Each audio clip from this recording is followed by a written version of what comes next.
Bismillahirrahmanirrahim. Assalamualaikum warahmatullahi wabarakatuh. Di video kali ini, kami akan menjelaskan tentang hasil dari analisis kegiatan perbankan pada perusahaan PT Bank Negara Indonesia Persero Tbk atau yang biasa kita sebut sebagai Bank BNI. Tetapi sebelumnya, izinkan kami memperkenalkan diri terlebih dahulu.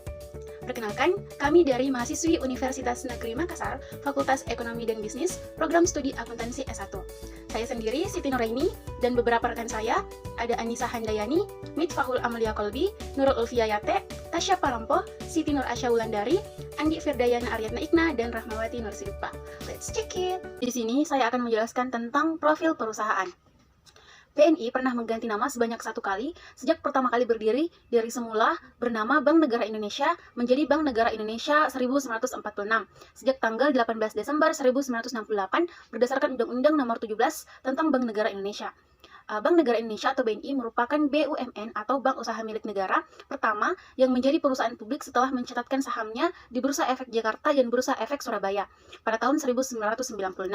Adapun data-datanya yaitu nama perusahaan PT Bank Negara Indonesia Persero Tbk, nama panggilan BNI, data jaringan kantor sebanyak 22.646 yang terdiri dari 1 kantor pusat, ada 26 kantor wilayah, 2.262 kantor cabang, ada 1.109 kantor cabang pembantu, 8 kantor cabang luar negeri, 18.311 ATM, dan masih banyak jaringan kantor yang lain. Adapun anak perusahaan sebanyak 13 entitas anak yang terdiri dari BNI Multifinance, ada BNI Sekuritas, ada BNI Life Insurance, ada dana pensiun, ada lembaga keuangan BNI, ada Bank Syariah Indonesia, dan masih banyak BNI yang lainnya. Visi dari BNI yaitu menjadi lembaga keuangan yang unggul dalam layanan dan kinerja. Misi yang pertama, memberikan layanan prima dan solusi yang bernilai tambah kepada seluruh nasabah dan selaku mitra pilihan utama. Yang kedua, meningkatkan nilai investasi yang unggul bagi investor.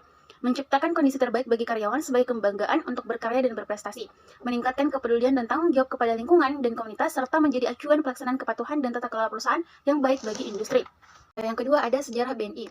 Nah, pada tahun 1946, di sini berdirinya PT Bank Negara Indonesia Persero Tbk sebagai bank pertama milik negara berfungsi sebagai bank sentral dan bank umum.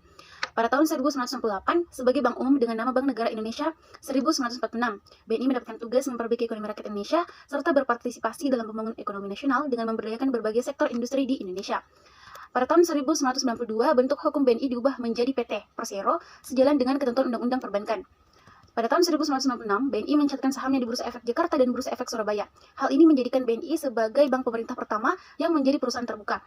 Lalu, 1999, BNI memperoleh tambahan modal dari pemerintah melalui program rekapitulasi perbankan. 3. Ada jenis bank BNI. Bank Negara Indonesia atau BNI adalah sebuah institusi bank milik pemerintah. Dalam hal ini adalah perusahaan BUMN di Indonesia. Segmen usahanya itu perbankan bisnis koperasi, menengah dan kecil, perbankan konsumer, perbankan internasional, dan treasury. Kegiatan usaha itu yaitu bergerak di bidang usaha perbankan sesuai dengan Anggaran Dasar Nomor 52 tanggal 22 Mei 2018. Izin pendirian BNI yaitu tanggal pendirian 5 Juli 1946 di Yogyakarta. Dasar hukum pendirian yaitu Peraturan Pemerintah Pengganti Undang-Undang Nomor 2 Tahun 1946. Pencatatan di Bursa Efek Indonesia yaitu pada tanggal 28 Oktober 1996.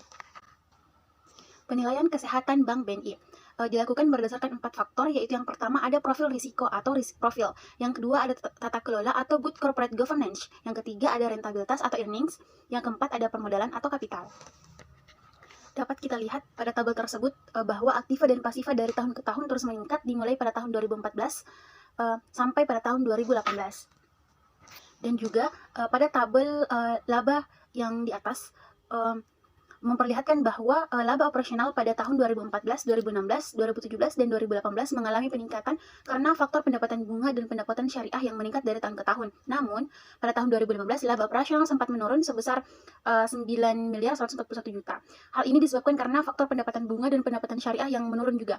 Tetapi, pada laporan arus kas pada tahun 2016, itu cukup meningkat.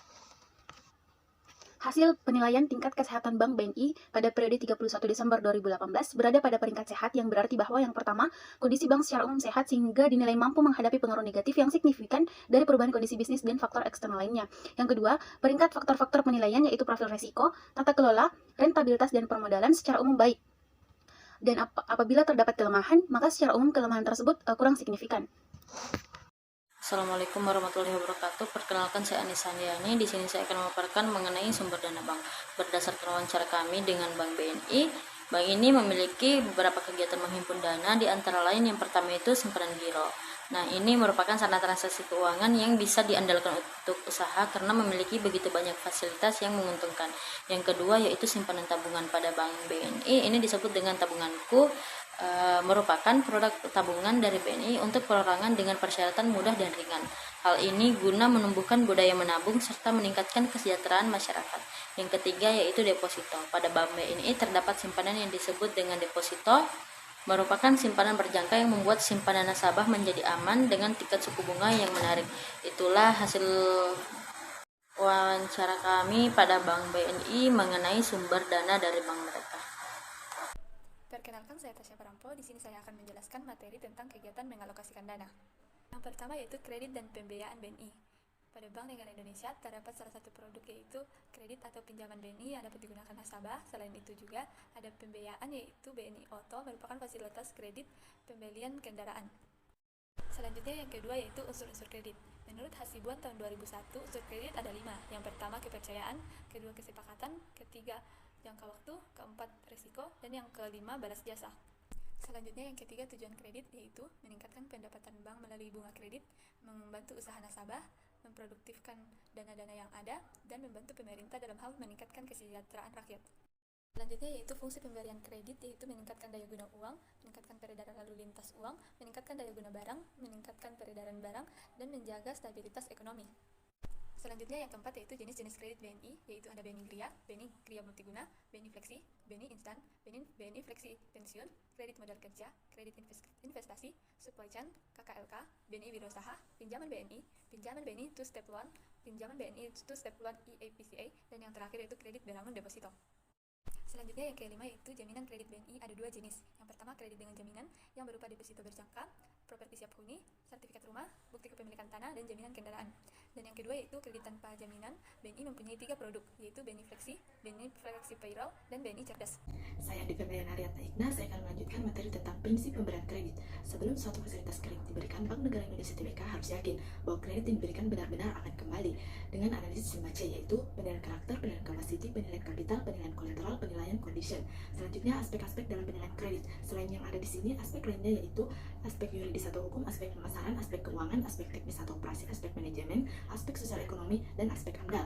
Selanjutnya prosedur pemberian kredit. Pertama, marketing relationship manager atau junior relationship manager kredit memberikan penawaran kredit. Kedua, calon debitur memberikan berkas pengajuan kredit perorangan. Ketiga, pihak bank melakukan BI checking. Keempat, pihak bank akan menilai jaminan agunan yang dimiliki calon debitur. Yang kelima, jika BI checking bagus, pihak bank akan melakukan analisa yuridis yang dilakukan oleh bagian legal. Yang keenam, marketing melakukan komitmen kredit. Dan yang ketujuh, jika hasil dalam komitmen kredit diterima, dilakukan pendropingan kredit. Kedelapan, sebelum dropping kredit, calon debitur harus menyediakan dana untuk beberapa biaya. Dan yang ke-9, bagian administrasi laporan melakukan input master pinjaman dan administrasi kredit, melakukan otorisasi master pinjaman. Selanjutnya yaitu kualitas kredit. Unsur yang diperhatikan Bank BNI dalam melepas kredit agar berkualitas yaitu tingkat perolehan laba dan tingkat risiko selanjutnya. Dan yang terakhir, teknik penyelesaian kredit macet. Bank BNI menerapkan sistem pengawasan pemberian kredit karena pengawasan kredit mutlak dilaksanakan untuk menghindari kredit macet.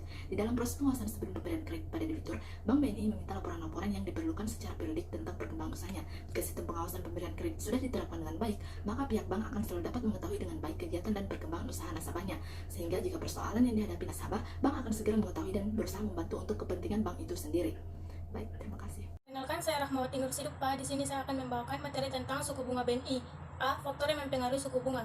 BNI menetapkan suku bunga kredit untuk kredit korporasi 8% dan kredit retail 8,25%. Adapun kredit konsumsi terbagi atas kredit pemilikan rumah atau KPR yakni 7,25% dan non KPR 8,75%.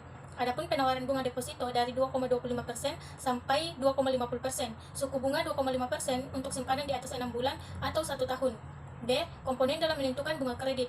Dalam menentukan bunga kredit pada Bank BNI, suku bunga dasar kredit atau SBDK belum memperhitungkan komponen premi risiko yang dimana dasarnya tergantung dari yang pertama, penilaian bank terhadap risiko masing-masing debitur. Yang kedua, kondisi keuangan debitur. Yang ketiga, jangka waktu kredit. Yang keempat, prospek usaha yang dibiayai. Dengan demikian, besaran suku bunga kredit yang dikenakan kepada debitur belum tentu sama dengan SBDK. C. Jenis pembebanan suku bunga kredit. Setiap nasabah yang memperoleh fasilitas kredit dari bank akan dikenakan kewajiban membayar kembali. Pembayaran kewajiban tersebut dilakukan setiap periode apakah harian, mingguan, atau bulanan. Pembayaran ini lebih dikenal dengan nama angsuran. Pembebanan jenis suku bunga oleh bank adalah dengan memperhatikan jenis kredit yang dibiayai. Kemudian juga yang menjadi pertimbangan bank dalam menentukan pembebanan suku bunga adalah tingkat risiko dari masing-masing jenis kredit. Baik, perkenalkan nama saya Nurul Fiayate. Di sini saya akan menjelaskan tentang jasa-jasa Bank BNI. Yang pertama yaitu SDB atau BNI Safe Deposit Box. Kini Anda bisa menikmati waktu dengan tenang tanpa harus gelisah memikirkan barang berharga atau dokumen Anda seperti perhiasan, logam mulia, saham, obligasi, surat berharga, sertifikat, atau barang-barang Anda yang tidak ternilai harganya. Adapun keuntungan dari SDB, yang pertama terjamin, yang kedua aman, dan yang ketiga fleksibel. Jasa-jasa bank yang kedua yaitu BNI Inkaso. Inkaso adalah salah satu bentuk jasa bank yang digunakan untuk menjalankan amanat dari pihak ketiga berupa penagihan sejumlah uang. Adapun keuntungannya, yang pertama yaitu menghemat biaya, yang kedua menghemat waktu, yang ketiga terhindar dari risiko kehilangan. Jasa bank yang ketiga yaitu BNI Surat Keterangan Bank atau SKB. Adapun keuntungannya, yang pertama memudahkan transaksi bisnis, yang kedua membangun kepercayaan relasi bisnis. Dan selanjutnya yang keempat, jasa-jasa bank BNI yaitu BNI Travelers Change. Keuntungannya, yang pertama, cek perjalanan meminimalisir risiko perampokan, yang kedua cek perjalanan dapat digunakan untuk turis, yang ketiga praktis dan mudah untuk digunakan, dan yang keempat, jika perjalanan telah selesai dan cek perjalanan tidak lagi digunakan, maka dapat dikembalikan kepada bank penerbit, dan sisa uang yang tidak terpakai dapat diambil lagi oleh pemegang cek perjalanan. Jasa bank yang terakhir yaitu uang kertas asing. Yang keuntungannya, yang pertama, suku bunga tabungan valuta asing yang menarik dihitung atas dasar saldo harian. Yang kedua, biaya administrasi bulanan yang ringan dan bersaing. Yang ketiga, pembukaan rekening atas nama perorangan maupun perusahaan. Yang keempat, pilih mata uang dalam pembukuan rekening adalah USD, SGD, atau AUD. Yang kelima, nasabah perorangan diberikan fasilitas buku tabungan dan kartu ATM BNI Falas. Yang enam, untuk nasabah perusahaan setiap bulannya dikirimkan rekening koran yang dapat dicetak atau print sewaktu-waktu sesuai pemerintah nasabah. Yang ketujuh, nasabah BNI dolar yang memiliki rekening rupiah BNI diberikan akses transaksi di BNI Internet Banking. Dan yang terakhir, dana BNI dolar Anda dapat dijamin untuk memperoleh kredit. Itulah tadi pemaparan materi dari saya. Terima kasih. Assalamualaikum warahmatullahi wabarakatuh. Nama saya Siti Nurhayati. Jadi pada kesempatan kali ini saya akan menjelaskan mengenai materi Bank Indonesia. Tujuan dari Bank Indonesia seperti yang tertuang dalam Undang-Undang RI Nomor 23 Tahun 1999, yaitu mencapai dan memelihara kestabilan rupiah. Adapun tugasnya terbagi menjadi dua. Yang pertama, menetapkan dan melaksanakan kebijakan moneter serta mengatur dan menjaga kelancaran sistem pembayaran. Hubungan Bank Indonesia dengan pemerintah terbagi menjadi beberapa bagian. Yang pertama, bertindak sebagai pemegang kas pemerintah. Yang kedua, untuk dan atas nama Bank Indonesia dapat meminjam pinjaman ke luar negeri. Yang ketiga, pemerintah wajib meminta pendapat Bank Indonesia dalam sidang kabinet pembahasan masalah ekonomi. Yang keempat, Bank Indonesia dapat membantu penerbitan surat utang. Yang terakhir, Bank Indonesia dilarang memberikan kredit kepada negara yang diterbitkan oleh pemerintah. Dan yang terakhir yaitu hubungan Bank Indonesia dengan dunia internasional. Yang pertama, dapat melakukan kerjasama dengan bank sentral atau organisasi dan lembaga internasional lainnya. Dan yang kedua, Bank Indonesia dapat bertindak untuk dan atas nama negara Republik Indonesia sebagai anggota. Sekian. Wassalamualaikum warahmatullahi wabarakatuh. Perkenalkan, nama saya Mithulah Malakalbi. Di sini saya akan melanjutkan materi Bank BNI Syariah. Yang pertama ada sejarah. Pada 1 Februari 2021 pukul 1 waktu Indonesia Barat, BNI Syariah resmi bergabung dengan BRI Syariah dan Bank Syariah Mandiri menjadi Bank Syariah Indonesia. BNI memegang 25% saham di Bank Syariah Mandiri. Sebelum bergabung dengan dua bank syariah badan usaha milik negara tersebut, BNI Syariah sudah memperkuat ekonomi syariah Indonesia selama kurang lebih 2 dekade. Yang kedua yaitu produk bank syariah. Yang pertama, BNI IB Hasanah. Yang kedua, tabungan BNI Bisnis IB Hasanah. Yang ketiga, tabunganku BNI Syariah. Keempat, BNI Prima IB Hasanah.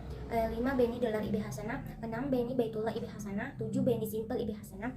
8, BNI Tunas IB Hasanah. 9, BNI Tapenas IB Hasanah. 10, BNI Kiro IB Hasanah. 11, BNI Deposito IB Hasanah. Yang ketiga, penilaian kesehatan bank BNI. Untuk mengetahui tingkat kesehatan PT BNI Syariah pada tahun 2016 sampai tahun 2019, maka dilakukan analisis rasio likuiditas yang dapat disimpulkan bahwa menggunakan Fitch ratio, tingkat kesehatan PT BNI Syariah berada dalam posisi tidak sehat selama tahun 2016 sampai 2018 dengan nilai rasio di bawah 15%. Terlihat bahwa cash aset pada tahun 2016 sebesar 2.370.670, sedangkan total depositnya sebesar 16.246.405, sehingga bank tidak liquid karena tidak mampu membayar kewajiban deposan menggunakan aset yang paling liquid dimiliki pada bank. Hal ini diduga karena disebabkan dari total deposit yang diterima oleh bank lebih banyak, sedangkan aset yang dimiliki bank tidak besar sehingga sewaktu-waktu para deposan ingin menarik dananya.